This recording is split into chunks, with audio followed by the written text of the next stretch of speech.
suite parce qu'on a déjà un tout petit peu de retard. Donc sur la table ronde, sur le médico-social, quelles leçons tirer des avancées notoires sur les expériences des usagers, et je laisse l'animation à Dominique Lebrun pour 45 minutes 00.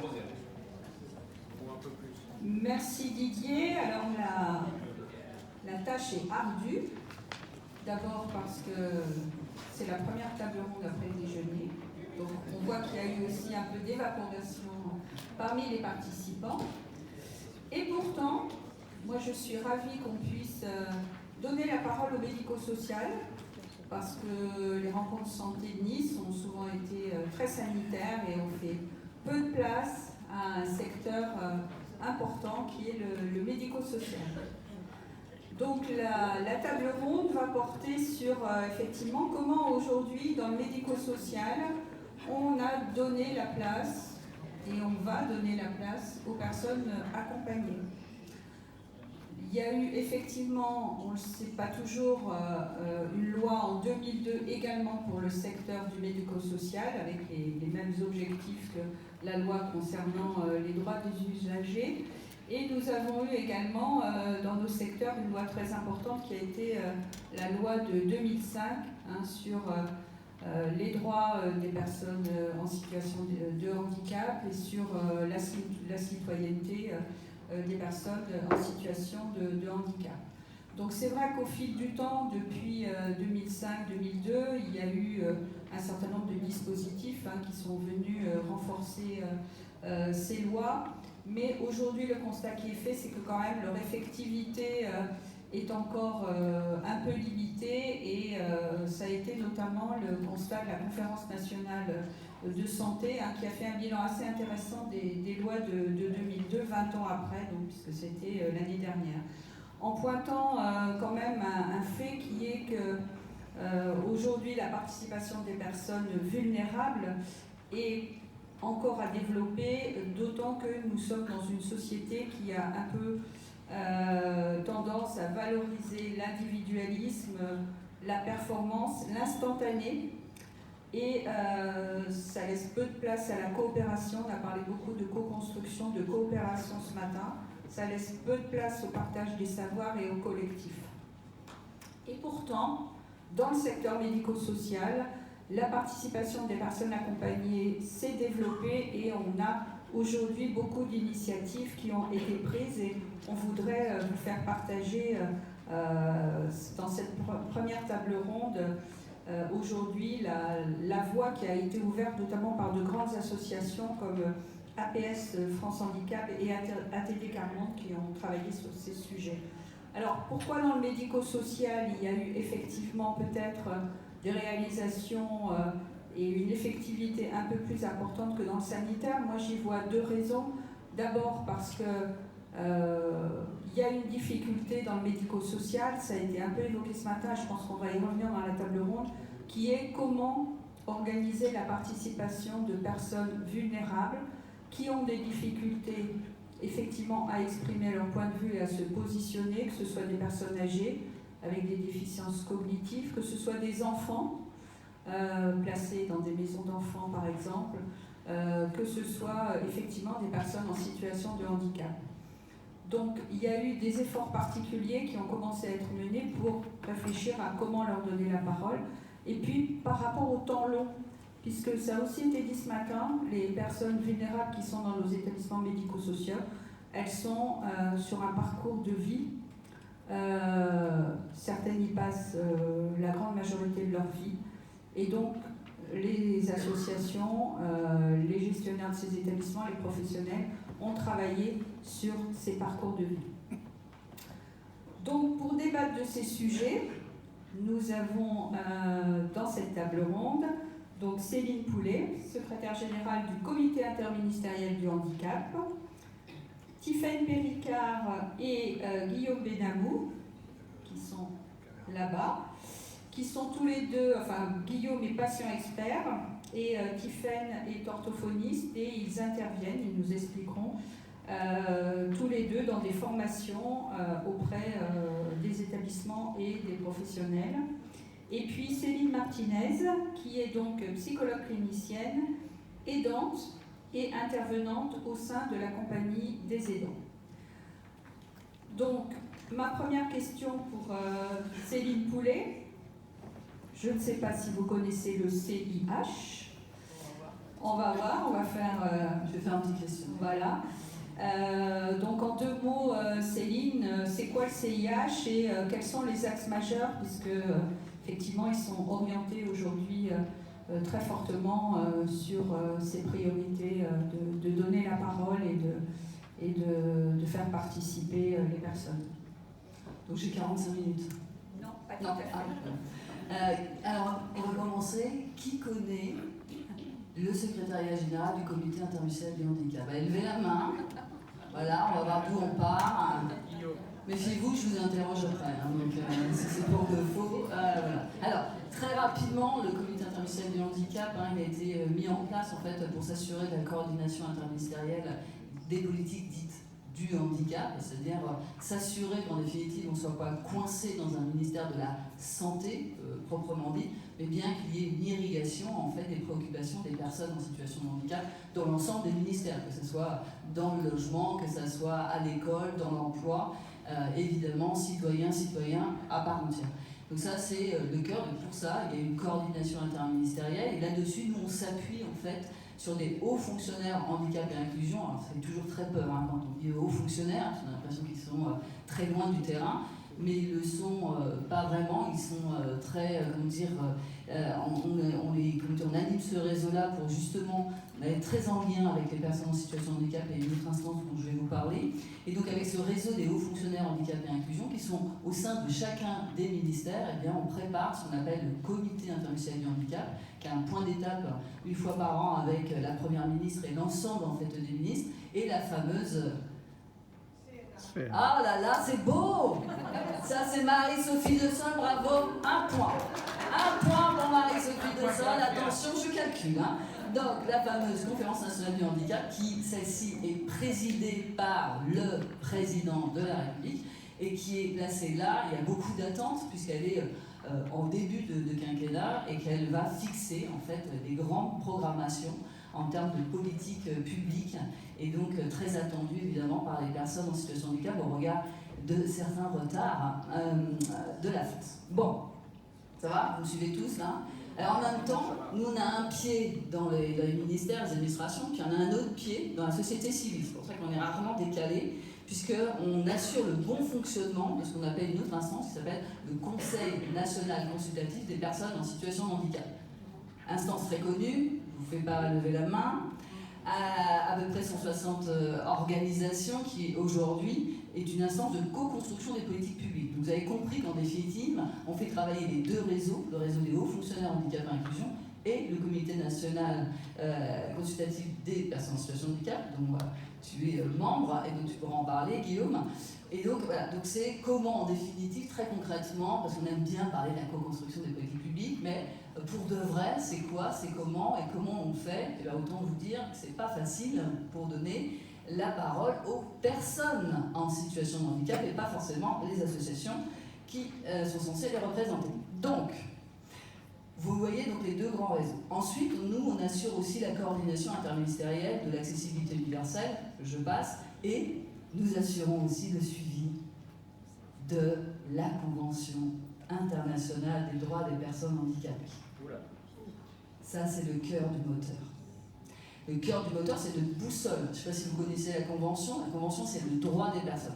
C'est-à-dire que ce que dit la Convention internationale, c'est aujourd'hui, ce sont les droits fondamentaux. C'est-à-dire c'est une approche sur les droits fondamentaux des personnes. Il faut arrêter avec l'égalité séparée. C'est-à-dire en France, on a encore une égalité séparée. C'est une égalité séparée dans les soins, par exemple.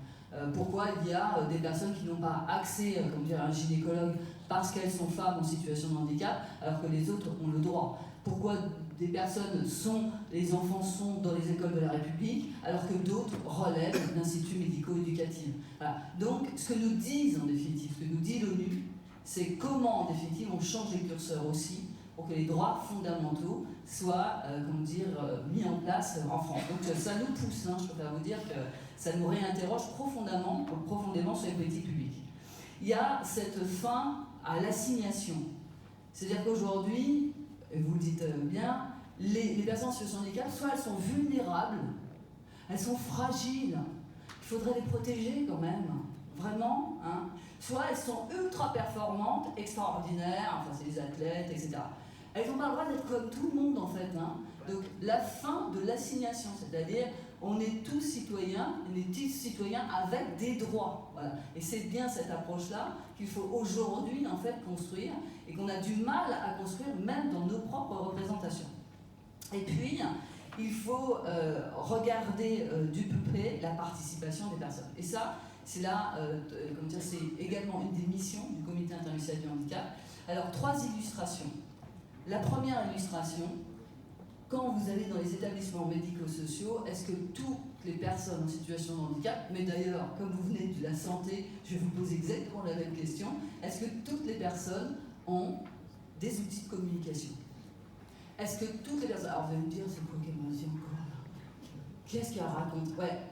Imaginons que je sois une personne en situation de handicap, d'accord, que je ne puisse pas parler. Je serais très malheureuse pour moi, mais bon. Je ne peux pas parler verbalement. Je fais comment pour pouvoir être, comme on s'appelle en ce moment, autodéterminé, avoir le pouvoir d'agir? Si je ne peux pas communiquer avec un outil de communication, comment je fais? Donc ça, c'est la première base du pouvoir d'agir, l'autodétermination. C'est de pouvoir communiquer, avoir les moyens de la communication, ce qu'on appelle la communication alternative améliorée. Ça, c'est la première chose. C'est une brique essentielle. Et il faut vous interroger chacun, quand vous voyez une personne en situation de handicap, comment est-ce qu'elle communique? La deuxième chose, c'est comment on met en accessibilité notre propre mode de communication. Imaginons qu'ici, j'ai des personnes sourdes. Comment elles accèdent au débat? Il n'y a pas de sous-titrage, il n'y a pas de langue des signes française. Il y a des jolis PowerPoint, si je suis non-voyante, je ne les vois pas. Comment, en définitive, on change les curseurs? Comment, moi, j'arrête de parler à toute vitesse et je réduis mon débit, en définitive, de voix pour que tout le monde puisse accéder à ce que je raconte, dont l'utilisation du facile à lire et à comprendre. Donc ça, c'est un premier axe, d'accord? Communication dans les deux sens. Petit aparté sur la Covid-19. Covid-19, il y a beaucoup de personnes en situation de handicap qui n'ont pas compris ce qui se passait. Pas d'accessibilité de la communication. Alors on a rattrapé notre retard, heureusement, hein. Voilà, mais grâce, comment dire, voilà, en faisant des super fiches en facile à lire à comprendre. D'ailleurs, on a vu afficher après partout, parce qu'au moins c'était tellement facile à comprendre, des choses qui étaient tellement difficiles à comprendre, que tout le monde a pris les fiches en facile à comprendre, forcément, hein. Donc ça sert à tout le monde, in fine. Donc ça, c'est un axe. Le deuxième, on a encore des personnes en situation de handicap aujourd'hui en France qui s'autodéterminent, c'est-à-dire qui se disent, en définitive, qui se mettent des freins, en fait, qui vont se dire de toutes les manières, ou des parents qui vont mettre des freins. Mon enfant est en situation de handicap, donc forcément, il ira dans un dispositif ultra spécialisé. Voilà. Comment, en définitive, on arrive aussi à accompagner les personnes dans leur choix, à faire un choix. C'est difficile de faire un choix. Par exemple, je suis un jeune, j'ai été en Ulysse, je suis dans Ulysse, tout le monde sait ce que c'est? Presque. D'accord, bon. Donc c'est un dispositif spécialisé, d'accord, dans les collèges et lycées. Fin d'obligation scolaire, je rentre chez moi, j'ai fait un stage, mais ça ne marche pas, mes parents ne savent pas ce que je vais faire. Je peux avoir un recours à un professionnel, ce qu'on appelle un faciliteur, qui vienne m'aider, en fait, dans mon quotidien. Et ça vient du médico-social. C'est des associations du secteur médico-social qui ont créé ces dispositifs. Et l'objectif aujourd'hui, c'est de décrocher ces dispositifs du médico-social pour que ça soit pour tout le monde, pour toutes les personnes. Je suis à la fin d'un parcours de protection de l'enfance, je suis en situation de handicap, je préfère vous dire aujourd'hui c'est la misère. Donc comment en définitive on accompagne des projets, comment on les rend possibles et comment on regarde le champ des possibles pour éviter justement cette filiarisation systématique que l'on peut avoir à certains moments. Donc ça, c'est la deuxième chose. Et la troisième chose qui est très importante, c'est l'accompagnement par les pairs. Non, pas par les pairs, par les pairs P-A-I-R-S. L'accompagnement par les pairs, c'est essentiel. Aujourd'hui, les savoirs expérientiels des personnes en situation de handicap, c'est essentiel. Qui de mieux, en définitive, qu'une personne en situation de handicap qui a trouvé des moyens, des astuces, pour donner les moyens et astuces aux autres personnes en situation de handicap. C'est pas concurrentiel avec les professionnels, c'est totalement complémentaire. Et c'est un autre regard qui est posé. Regardez la difficulté qu'on a dans les établissements et services aujourd'hui pour parler de la vie intime, affective et sexuelle. Dès qu'on parle de ça, il n'y a plus personne, tout le monde est sous les tables. Oh, qu'est-ce qu'elle va me dire? Elle va me poser des questions. Voilà. Parce qu'on peut ne pas être à l'aise, en définitive, sur le sujet. Si on a des intervenants pairs qui sont à l'aise, formés, parce qu'on n'est pas intervenants pairs comme ça, seulement parce qu'on est en situation de handicap, mais qui sont formés, qui peuvent venir discuter avec les jeunes, avec les moins jeunes, tenir des groupes de parole, eh bien, on se sert d'une expérience qui est essentielle. Et ça demande une symétrie de la relation. C'est-à-dire ne pas penser que les personnes en situation de handicap, elles sont juste à accompagner. Elles peuvent aussi accompagner. Ça, on switch complètement, en définitive, la manière dont on réfléchit. Et ça, c'est important parce qu'aujourd'hui, on n'y est pas encore. L'expertise par les pairs, aujourd'hui, on le développe en France. Donc, comme les facilitateurs, aujourd'hui, c'est venu du médico-social, on en a fait de la politique publique, et aujourd'hui, eh bien, c'est en train de se déployer, en fait, dans les différents territoires. De même que l'intervention par les pairs, que ce soit auprès des entreprises, donc quand je vois encore des entreprises qui appellent des consultants pour pouvoir aller parler, dire ça va aller, vous allez devoir recruter des personnes handicapées, mais ça va aller, vous inquiétez pas, c'est pas si dur que ça. Maintenant, faites intervenir des personnes en situation de handicap qui sont dans l'emploi et qui vont vous dire que c'est pas si compliqué que ça et qu'il y a juste des choses à mettre en place. Et voilà, et on n'en fait pas tout un pataquès. C'est un droit, l'emploi, c'est un droit pour tout le monde. Donc ça, l'intervention pair, aujourd'hui, il faut vraiment qu'on arrive à le voir dans tous les champs, presque quasiment à systématiser l'intervention pair auprès des professionnels. Et pour ça, il y a un projet qui est porté aujourd'hui aussi par des associations médico-sociales, qui s'appelle le projet EPOP. Et l'objectif, c'est pas d'en faire un outil du médico-social, c'est d'en faire un outil au service, en définitive, de l'environnement de manière générale.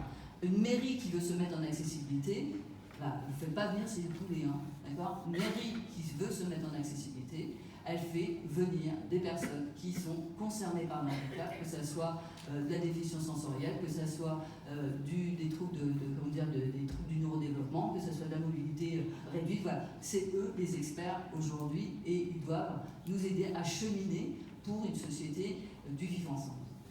Merci Céline. Je crois que c'est...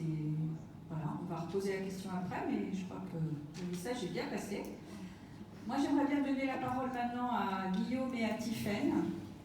On a parlé de patients experts ce matin. On parle de savoir expérientiel, en particulier dans le médico-social. Vous intervenez, vous, tous les deux. Et moi, j'ai bien aimé, en préparant cette table ronde, la problématique est comment on sort du témoignage de la personne pour aller vraiment parler de l'expertise. Est-ce que je peux me permettre de commencer, cher Tiffaine ? Ça déloge un peu à l'élégance, mais voilà. Alors, comment on sort du témoignage pour aller à l'expertise ? Très belle question, très grande question. D'abord, ça dépend auprès de qui et comment on parle.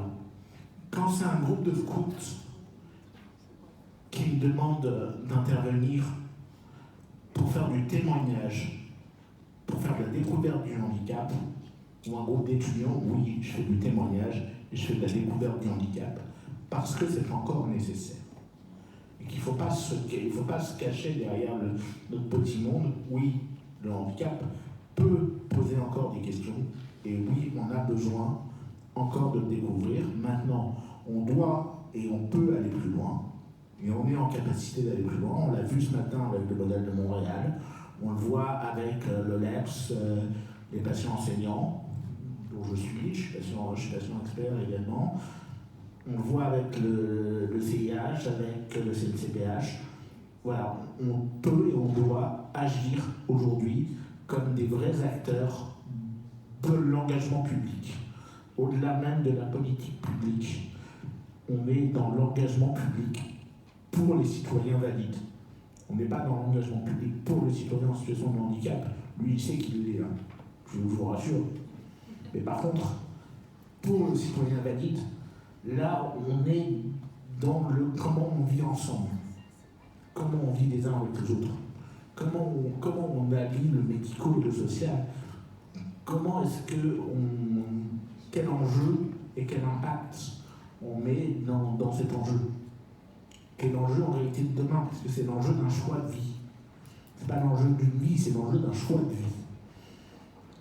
Et c'est ça qui est déterminant, je crois. C'est de se dire, la personne en situation de handicap, demain ou aujourd'hui, est en capacité de choisir sa vie. Et c'est là qu'on va. C'est vers là qu'on va. Je ne sais pas du tout, j'en fous au niveau du timing. Très bien. Oui, c'est bon, c'est bon. C'est bon, parfait. Et je crois que le choix le mot choix, le mot impact, sont des mots vraiment, c'est ce qu'a voulu nous dire l'ONU, sont des mots vraiment violents, mais en même temps, impatient aujourd'hui, demain, quand vous allez l'emmener au bloc, si jamais il n'a pas tout bien compris pourquoi vous l'emmenez au bloc, ben c'est sûr que les soins de suite sont plus difficiles. Il sera moins adhérent. C'est bizarre, hein? Ben parce que si on vous donne la notice de votre micro uniquement en japonais, il ne marchera pas votre micro. Vous allez pouvoir avoir un super niveau de, à part si vous avez un super niveau de japonais, mais sinon il ne marchera pas. Et je crois que c'est ça l'enjeu du handicap aujourd'hui, enfin un des enjeux du handicap aujourd'hui, c'est il y a le problème du trottoir, mais il y a le problème de comment est-ce qu'on éduque chacun à pousser le fauteuil. On ne va pas déplacer le trottoir, mais par contre, si maintenant on est à 2 ou à 3, on va déplacer le fauteuil pour passer le trottoir. Je crois que c'est ça l'enjeu aujourd'hui. L'enjeu aujourd'hui, c'est l'enjeu d'une culture dans laquelle le handicap ne prend pas une place centrale, mais prend sa place. Je veux dire, pas une place de minorité, pas une place de majorité, mais une place de société. Et je crois que l'impact d'inviter, et d'ailleurs je remercie beaucoup Didier pour ça, l'impact d'inviter un patient expert par table ronde depuis ce matin a été un énorme impact. C'est-à-dire qu'on reconnaît là le savoir expérientiel d'une ou des patients, d'une ou des personnes handicapées. Voilà.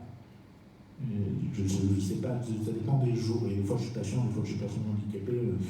De toute façon, je suis les deux, parce que bon, voilà. Et donc, j'ai arrêté de me structurer les ménages avec ça. J'en ai déjà plus beaucoup, alors voilà. Mais globalement, c'est comment est-ce qu'on trouve aujourd'hui notre juste place et comment est-ce qu'on met en place, je vais citer mon ami Philippe Aubert, comment est-ce qu'on met en place notre pouvoir d'agir et notre rage d'exister là-dessus, et notre capacité à se déterminer, alors j'ai beaucoup de formes d'autodétermination, ça ne me dérange pas, mais ça me gêne un peu, parce que ça veut dire qu'on va le faire tout seul. Alors que non, en fait, moi j'ai besoin d'aide le matin pour m'habiller, pour laver mes chaussures et tout le reste. Donc je ne peux pas m'auto-déterminer, en fait. Personne ne peut s'auto-déterminer. Par les mecs qui vivent tout seuls, sinon on est obligé de vivre en société. Comment est-ce qu'on se détermine? Comment est-ce qu'on fait société commune? Comment est-ce qu'on fait du design thinking de manière commune et inclusive? Pour reprendre la table ronde de ce matin. Vraiment. Comment est-ce qu'on ne peut pas s'auto-déterminer? Je suis complètement pour l'autodétermination. Je suis pour le choix, mais pas pour l'autodétermination.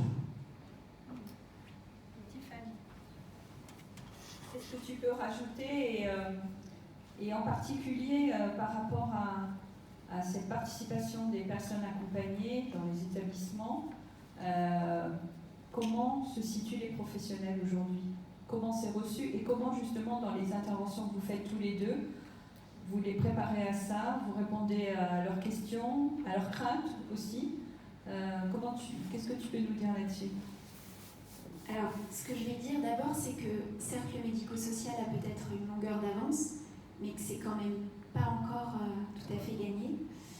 Parce que la première des choses qu'on fait quand on intervient avec Guillaume, c'est qu'on vient déconstruire. Parce qu'en fait, on vient dire, vous n'êtes pas tout sachant, vous n'avez pas tout le savoir. Le savoir, il va falloir le partager. Moi, j'ai découvert ça beaucoup avec Guillaume, relation, ça a été une relation de soignante à Ça a patiente. été mon orthophoniste. Voilà. C'est pour ça que je parle aussi bien.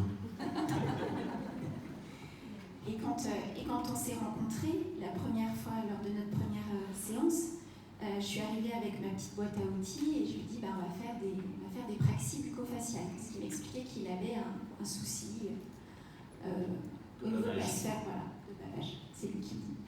Et donc, je lui dis, on va faire ça. Là, il me regarde, il me dit, non, en fait, j'ai fait ça pendant 15 ans.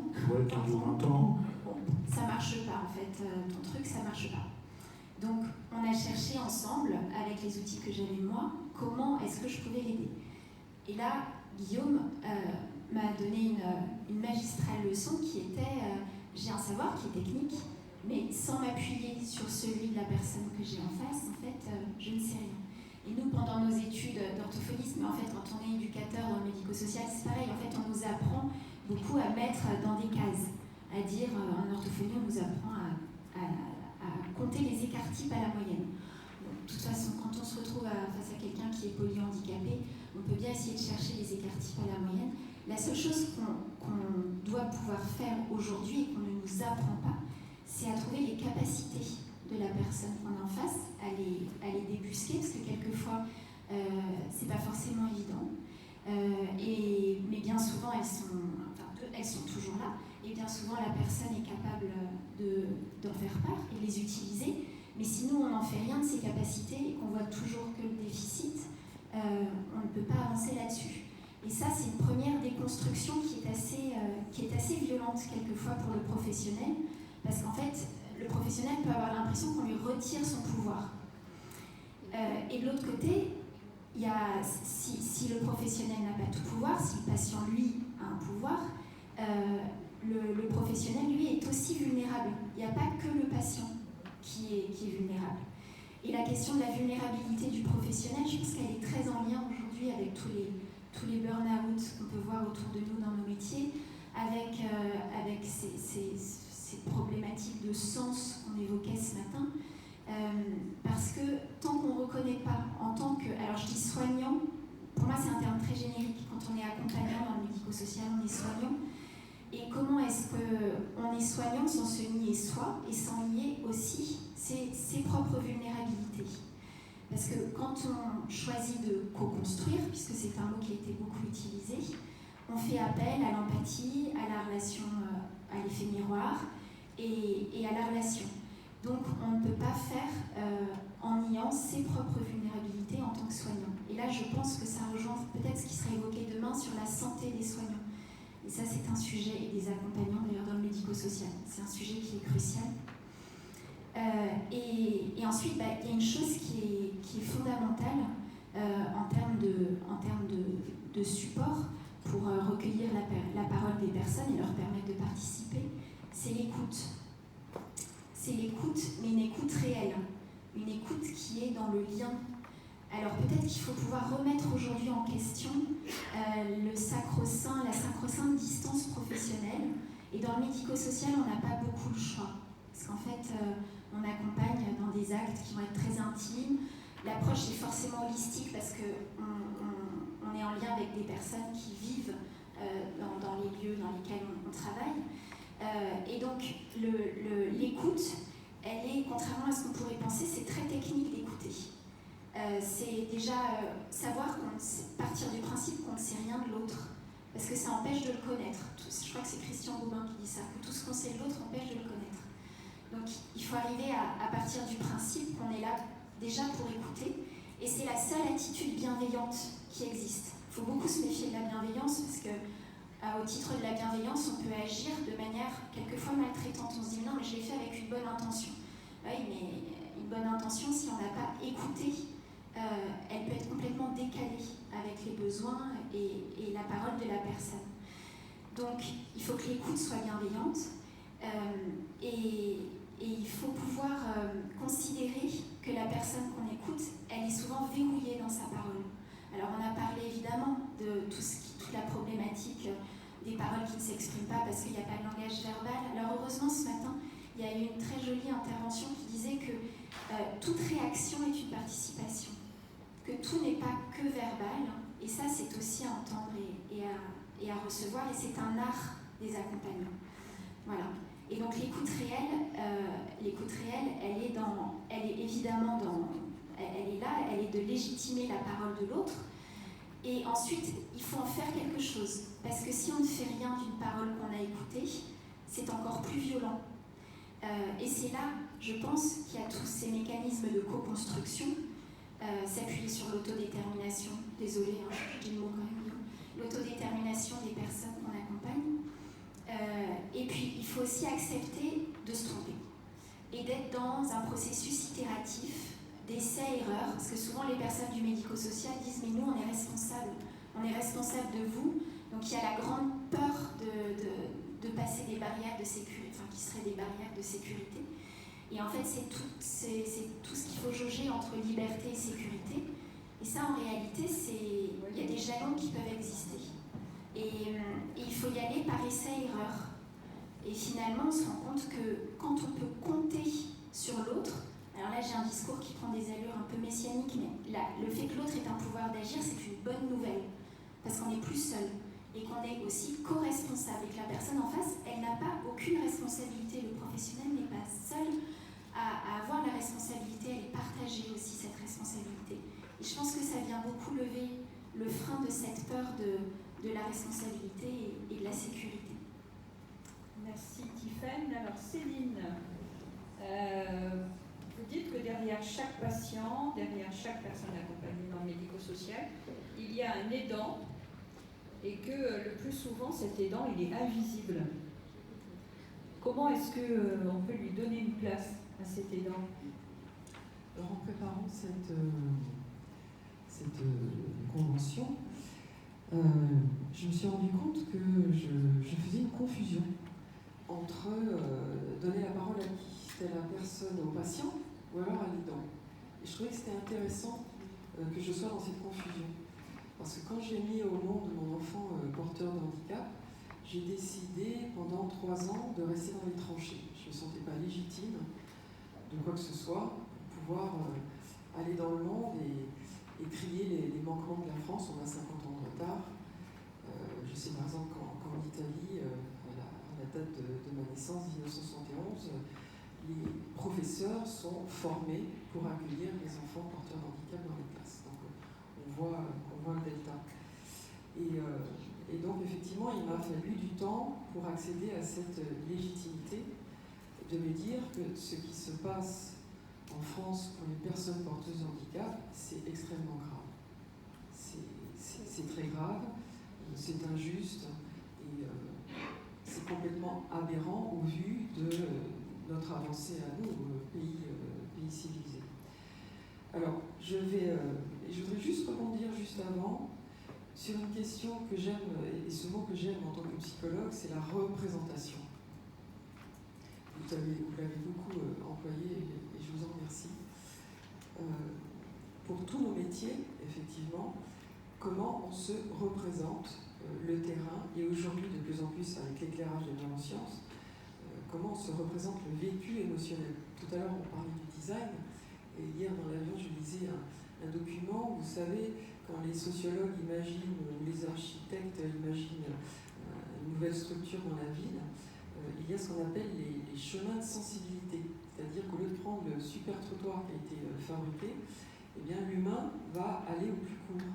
Et vous avez comme ça ces traînées sur l'herbe qui vous indiquent finalement quel était le chemin.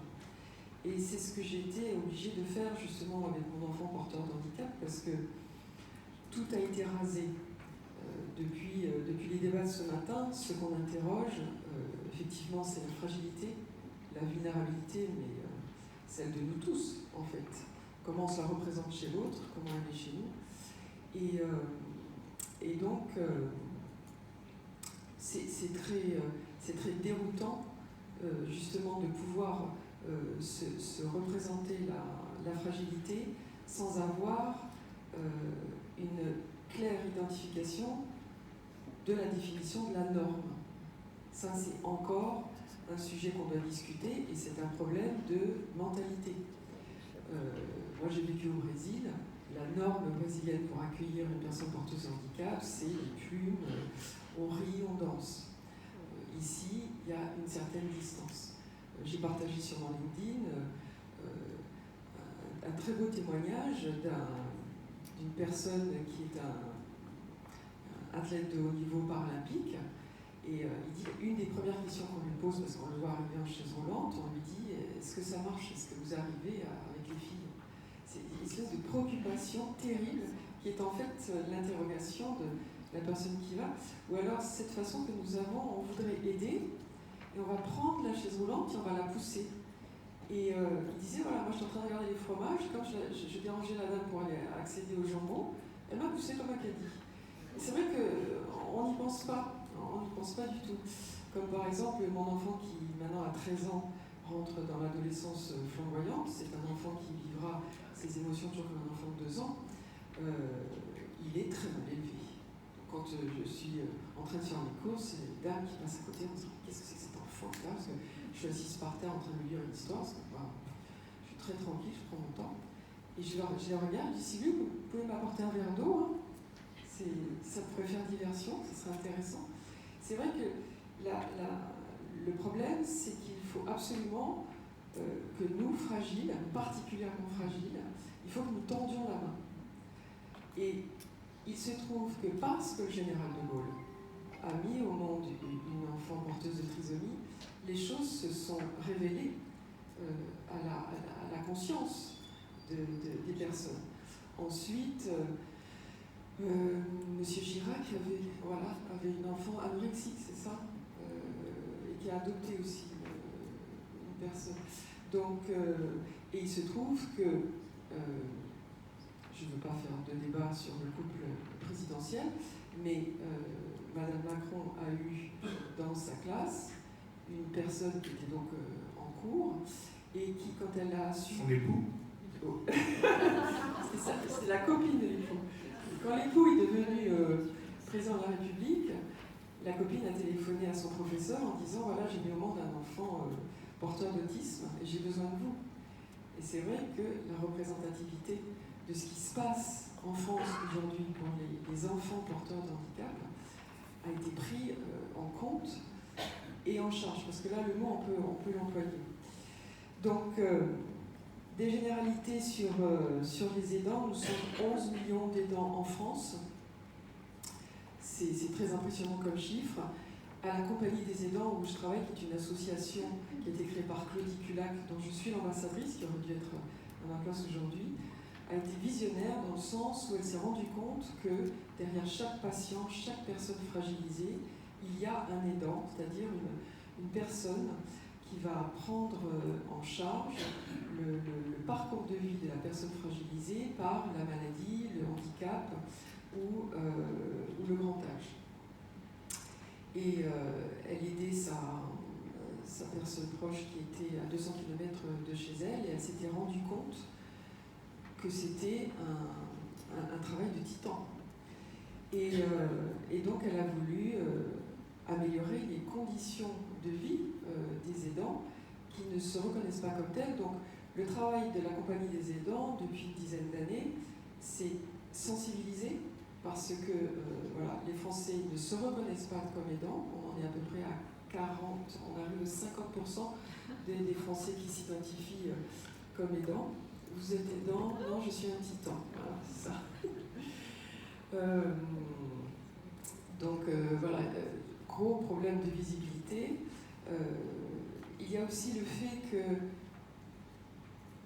on continue d'être extrêmement soumis à la parole médicale. On est très respectueux de cette morale, de cette parole-là. C'est quand même un inconscient collectif. Le médecin, il va vous soigner, il va vous sauver. Donc c'est vrai que des associations ou des idées comme le deuxième avis sont très très vitales pour penser une liberté. Et je voudrais placer cette pensée importante de dire que la personne fragilisée ou le patient, il faut absolument non pas regarder comme objet de soin, mais comme acteur et sujet, voilà, de droit et de soins. Et ça change tous les paradigmes, ça change toute la relation. Et une relation qui doit aller vers une relation de confiance. J'ai retravaillé avec Fabrice Vidal le terme de confiance. Qu'est-ce que c'est que la confiance? Se confier, on confie son corps, on confie son esprit. Et moi, en tant que mère, je dois confier mon enfant à la société. Et quand je m'endors le soir, je me dis qu'est-ce qui va se passer quand je vais mourir? Tous les parents se posent la question. Parce que, moi personnellement, mon enfant est porteur de maladie rare, il est rejeté de partout. Des restaurants, des avions, des trains, des théâtres, de la vie en permanence. Et je dois, moi, en tant qu'aidante, me faire l'avocate de mon enfant. Et tout ça, donc, me demande et donc, comme tous ces 11 millions d'aidants, de traverser une charge qui est très forte. La charge des aidants, elle est psychique, elle est financière, administrative, surtout en France, et elle est morale. Et là, ça relève aussi d'un problème éthique. C'est vrai que pendant longtemps, j'ai vu mon enfant, à partir du diagnostic, comme un malade sur pattes. Je voyais le syndrome de Prader-Willi. Je ne voyais pas mon William. Il m'a fallu beaucoup de temps, effectivement, déconstruire ce que m'avait dit le médecin, qui ne parlerait pas, qui ne marcherait pas, etc. Aujourd'hui, il fait des drops de rugby super. Il monte un poney. Et voilà, on a fait mentir, mais il a fallu voilà, que je déconstruise et que je fasse table rase, justement, de tout ce qui m'avait été donné comme injonction. Je me suis dit, ok, j'ai 40 ans, j'ai fait des études de psychologie. Il y a quelqu'un, quelque part dans ce monde, qui va pouvoir transformer les choses. Alors, dès que je suis sortie de l'hôpital, j'ai interrogé tout le monde. Je disais, tu connais ce syndrome de Prader-Willi? Je suis à la FNAC, je vous aurais un bouquin sur ça. Non. On était complètement invisibilisés. C'est impressionnant. Comme au moment du Covid. Si les enfants dans les classes normales, entre guillemets classiques, ont eu en visio des cours, nous, on n'a reçu aucun mail ni rien. Alors que mon enfant était en institut médico-éducatif. Vous savez, on a des cerveaux, on a des ordinateurs, vous pouvez nous envoyer... C'était extrêmement surprenant, on n'était pas nommés. Et j'ai voulu écrire justement pour prendre du recul et pour positionner le curseur, de me dire quelle était la gravité de la situation, comment je pouvais présager d'un avenir pour lui, pour moi. Et à un moment donné, je me suis dit, finalement, les ressources, il faut que j'aille les chercher en moi. Et c'est là où j'ai essayé de dépasser mes limites. Alors, comme je disais à midi, auprès d'une compère, j'aurais pu me mettre tout nu au milieu d'une grue, parce que je vois que ça fait buzz et que ça aurait fait avancer les choses. Mais moi, je voudrais tordre les lignes, justement, et je vois bien que c'est un travail de mentalité qui va demander des années. Donc là, on a 10 ans au niveau de la visibilité, on a conscience de ce que représentent les aidants, qui sont la clé de voûte du sécurité sociale français. On fait faire 11 milliards d'économies quand même à la société, c'est quand même énorme. Et c'est très dommage de ne pas compter sur eux, parce qu'ils sont facilitateurs de soins, ils sont grands vecteurs justement de la parole et de la dignité de la personne qu'ils accompagnent, et ils ont besoin justement d'être séparés dans ce duo aliénant pour que chacun puisse reprendre sa place. Avant d'être aidant, on est une femme, un homme, un époux, une épouse, une sœur, enfin même des enfants. Il y a 500 000, à peu près entre 500 et 700 000 enfants jeunes aidants en France, ça fait à peu près 2 par classe, et qui n'osent pas parler de leur vie à la maison parce qu'ils veulent ne pas être stigmatisés. Donc il faut les approcher de façon très particulière, de façon très ludique, mais il faut les aider parce que ça infléchit leur destin. Céline. Oui. Voilà, malheureusement, on va devoir s'arrêter sur un sujet, je crois, dont on a démontré qu'il nous tenait vraiment à cœur, et je vous remercie de ces témoignages. Peut-être une ou deux questions dans la salle à nos intervenants. Pas de questions? Non? Oui. Merci beaucoup. Merci de votre participation.